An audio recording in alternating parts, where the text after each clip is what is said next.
Are you man enough to drive an FJ45 pickup? In today's episode of Proffitt's Resurrection Land Cruisers TV, we're gonna find out.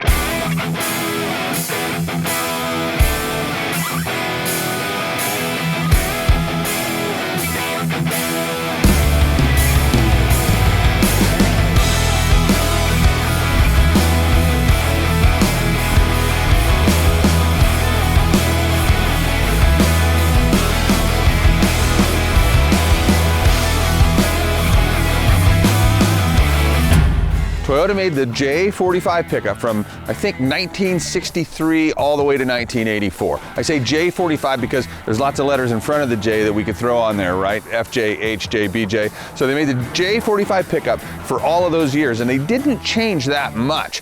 But there are a couple of variations. We're lucky enough to have 4 of them here today, and we're going to talk about these, and then you're going to decide if you're man enough to drive one of them. This white FJ45 pickup is a domestic 45, and it is unique because it is a short wheelbase FJ45. They didn't sell very many of these, and only in the really early years. As a matter of fact, they only sold FJ45 pickups in the US from 1964 to 1967. And during those years, they sold both the FJ45 SWB and the LWB. The short wheelbase pickups had 2 different top configurations. They had a removable top and some of them with a non-removable top. We don't have one of those here today. And the other unique thing about the short wheelbase pickup is the short bed and also the rounded corners of this bed, which were the same as an FJ40 rounded corner. And the drop-down tailgate, which is the same as a factory soft top FJ40 tailgate. Much narrower than the long wheelbase truck versions. Let's go look at one of those. This FJ45 pickup is also a domestic model, but it's a long wheelbase version. And look how much wider the tailgate is on this 7-foot bed, quite a bit bigger than the short wheelbase ones had. Other than that though, the trucks were very much the same. So we'll talk more about these domestic ones later because we get to drive them, but let's talk about these imports. As you can tell by the diesel badge on the front of this Land Cruiser, it is not an FJ. It's either a B or an H, and spoiler alert, it's a BJ. So this is a BJ45 pickup that is imported from probably Saudi Arabia. It's left-hand drive, it's tan, that's the dead giveaway. It's the long wheelbase version, and it looks almost like the domestic long wheelbase vehicle that's right next to it. The primary differences being the doors and the hood. You can tell that the tan later model imported FJ45 pickup has the later model doors with the door cards on the inside, and the hood is 1-piece versus 2-piece. Even though those differences mean a lot to Land Cruiser purists, most people wouldn't even notice the difference as these trucks are very similar looking. So as you can see, this has that same big wide tailgate and the 7-foot bed as our domestic FJ45 right next to it. One significant or not significant difference, depending upon how much of a purist you are though, 4 hinges on this import versus 3 hinges on the domestic model. You'll also notice the difference in taillights. This later model Tan 45 has the same taillights as a newer domestic FJ40 would have in the United States. So while we're talking about beds, you can see that this bed is pretty different. It has stake pockets, and the stake pockets are actually on the outside of the bed. That's because this truck is from Venezuela. There's actually quite a few differences on the trucks that were made in Venezuela, this being one of them, and it's not without some funkiness, but it's still super cool. Land Cruisers that were sold in Venezuela were built in Venezuela instead of Japan. So some of the things were actually kind of different there, including the bed. You'll notice the running boards on this have these strange chicken pox on them instead of the standard hex pattern that sort of looked like diamond plate. And it doesn't end there. There are quite a few little subtle differences on Venezuelan 45s. This Venezuelan 45 is a 1984 model, and therefore right at the end of production. In fact, it's actually really cool that we have a 1964 FJ45 and a 1984 FJ45 right next to each other. That probably doesn't happen very often. Ignore the horribly shortened steering column that makes this vehicle nearly impossible to drive. You'll see that it has the same bolt-in dash that a 1983 FJ40 would have. All Land Cruisers after 1983 had them, even FJ45s. Now, I jokingly asked if you were man enough to drive one of these. Here's what I mean by that. FJ45 pickups are sexy trucks. I mean, they really are. And when you see one, you just want it. But if you get one, you're going to notice right away that they're not the most practical thing in the world. And here's the one main reason. There's just not a lot of room in these cabs. and especially the ones sold in the United States all had this split bench seat, which is, let's say, not very comfortable. Let's go for a ride in this 1964 FJ45 pickup, which is all stock, so it's going to be just like going back in time.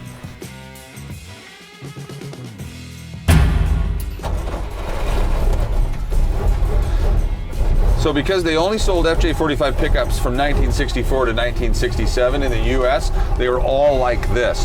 3-speed on the tree, 1F engine, like I said, 3-speed transmission, no power steering, not much for a heater, pretty archaic.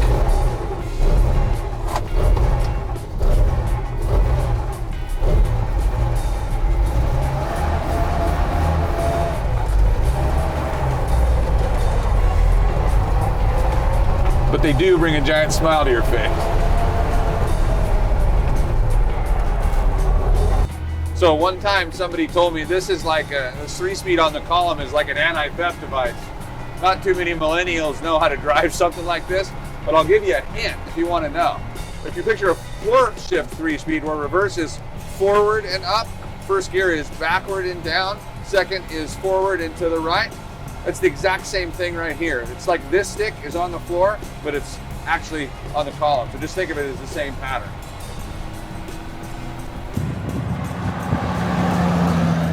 Now you'll notice the knees are kind of bent here to get my foot on the clutch. My knees are almost going to touch the steering wheel. Not a lot of space. Definitely can't stretch out right here, can I? Seat's all the way back.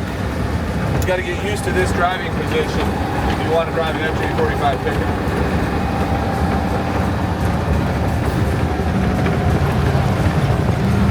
So you can tell this thing's pretty old school, right? But you know what's cool about this is it's all stock and it all works. I mean, other than the fact that it doesn't idle, it's pretty fun to drive.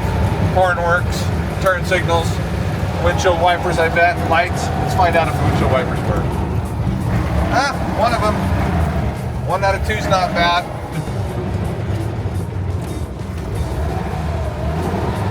Takes a lot of skill to drive a 3-speed on the column and feather the gas so that it stays running.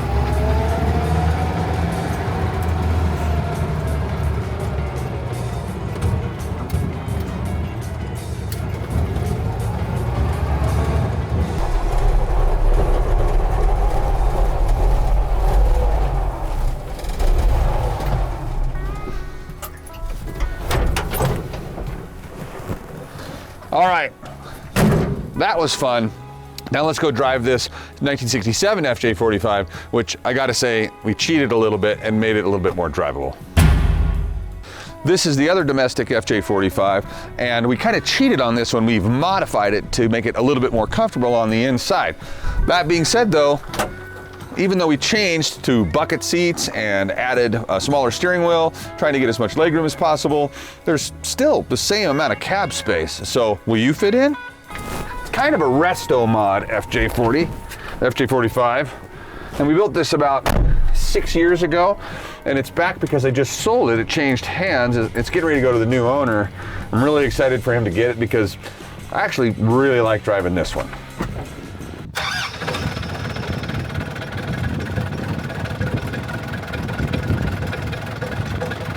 So let me tell you some of the other changes we made to this 45. First of all, we did bucket seats out of an FJ60. That's because they're a little bit trimmer, a little bit more comfortable than the factory bench seat that was in here. That also allows us for a nice center console. But more importantly, we did some changes to the drivetrain. So this has, as you heard when I started it, a Cummins diesel. It's actually not an R2.8, which you see in lots of our episodes. It's a B 3.3 liter Cummins. And that's an all mechanical Cummins diesel that's like from industrial equipment, but it's great in this truck.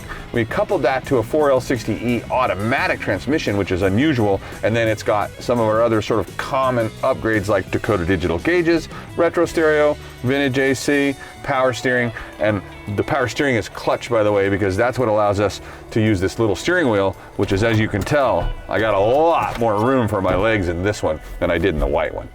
Let's go for a spin.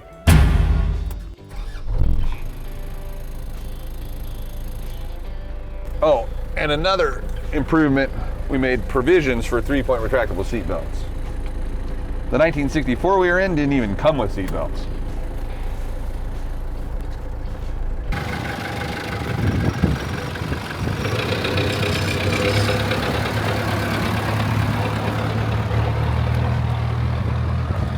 So like I said, resto mod, but you could really set these up any way you wanted for improved drivability. My favorite would probably be newer Toyota DNA, like a 3FE and a 5-speed power steering, AC, all this same stuff. I do like this Cummins. You know, there's a lot of guys out there that have LS3s, Chevy V8s, and their FJ45s. There's getting to be fewer and fewer of these, so it's probably a good idea to keep a lot of them stock. But, you know, if you want to drive them, some improvements like this make a really big deal.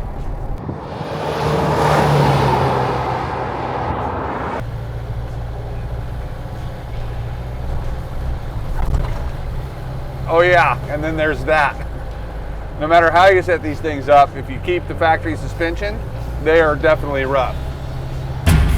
So there we have it. I hope that was as fun for you as it was for me. We got a pretty good sampling of J45s here, and so hopefully it was educational, and hopefully it helped you decide whether or not you are man enough to drive an FJ45 pickup.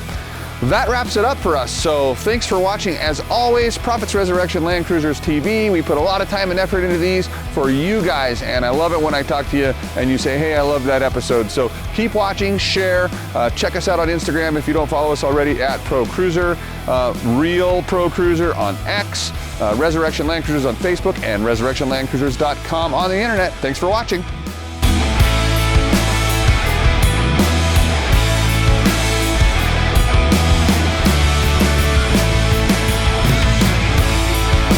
One of the coolest things about one of these older Land Cruisers is this right here. I'm telling you, they should have never gone away from this. That's your bright dim switch, and that's the only way in the morning on my way to work that I can have my phone and my coffee in both hands while I'm driving and not have to worry about fumbling for the bright dim indicator switch. Genius right there.